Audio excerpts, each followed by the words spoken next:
Page 24, Chant of the Monk. At the top of the page, we're getting some more things added on to what we need to know. And you'll need to know these forever and ever and ever. However, I want to caution you, keeping things simple for you in music is just not working that way. It's not that simple.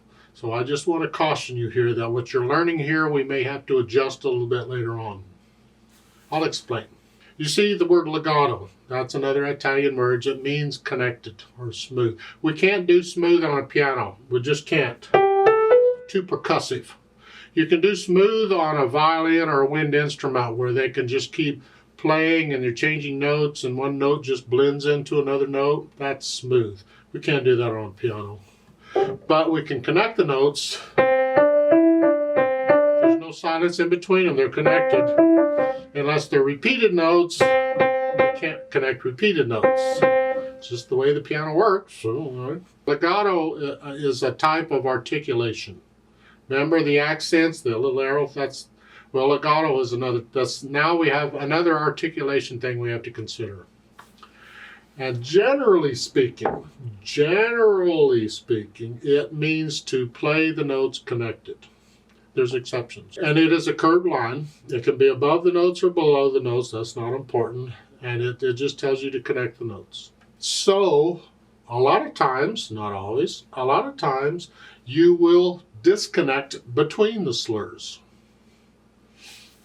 Let's look at Chant of the Monk here. In the second measure, you end a legato here. And you start a new legato with a new slur. But you're going to lift up between the half note and just lift up. It's a little motion. It's like taking a breath, like so. And you're cutting the half note just a little bit short, so you can lift up. So there's a little silence there.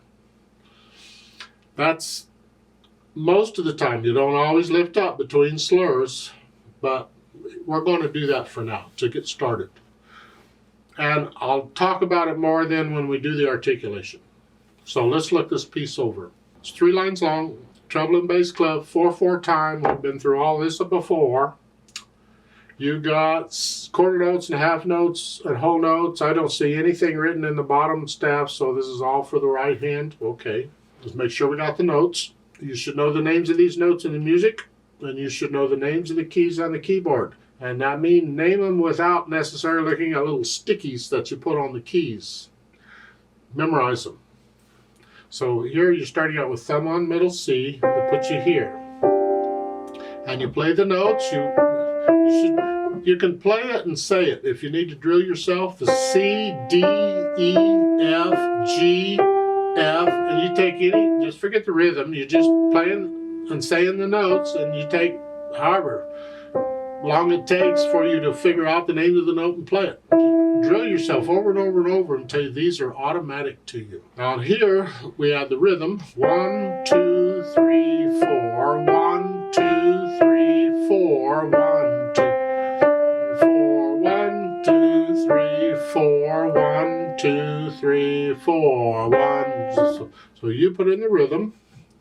And go get rid of any hesitations you have, and you should be able to play this without looking at the keyboard. Keep your eyes on the music, so you're trusting your fingers to do the work.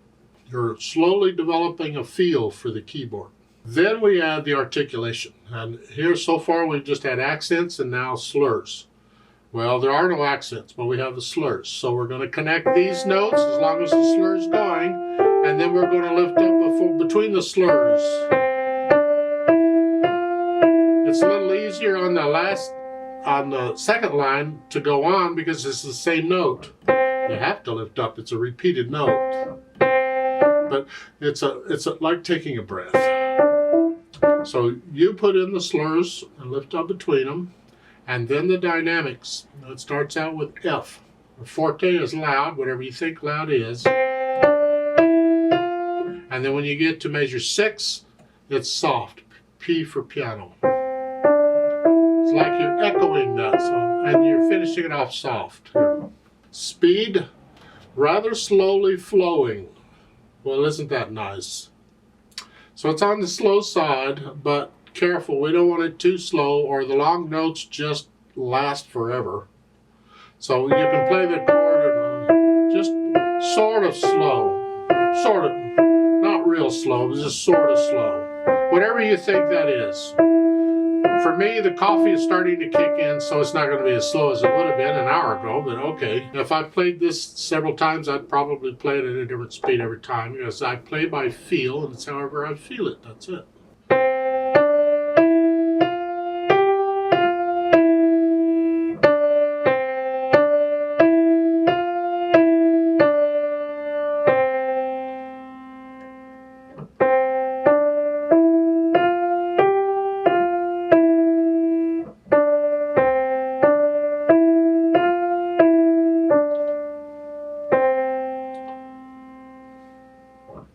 You want to sing it, you go ahead and sing it.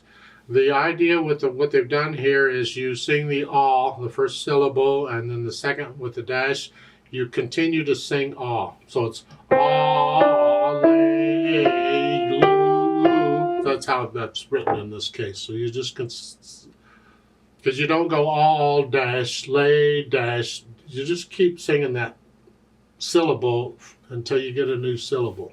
Let's play this together slowly to double check the notes and the rhythms. I'm not going to do any dynamics, but we'll just check and make sure you got the right note at the right time. 1, 2, ready, go. 4.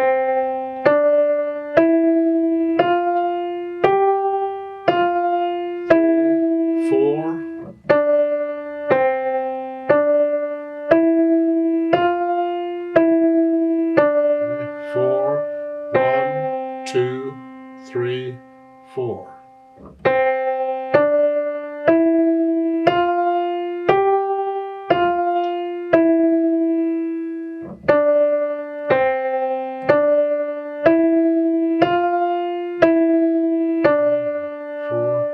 One, two, three, four, off.